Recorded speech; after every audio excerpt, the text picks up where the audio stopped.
If your shrubs are getting overgrown, then late winter is the perfect time to cut them back.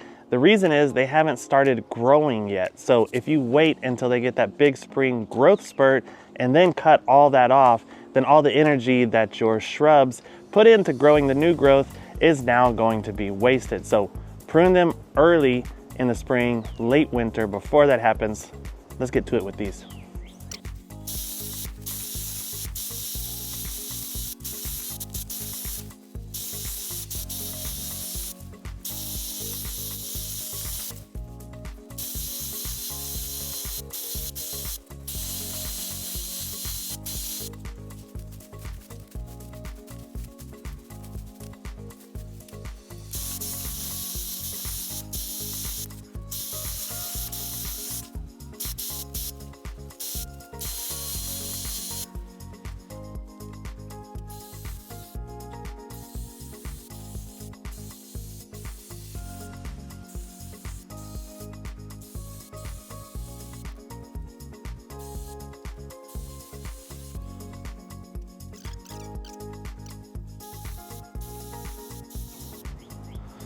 Much better.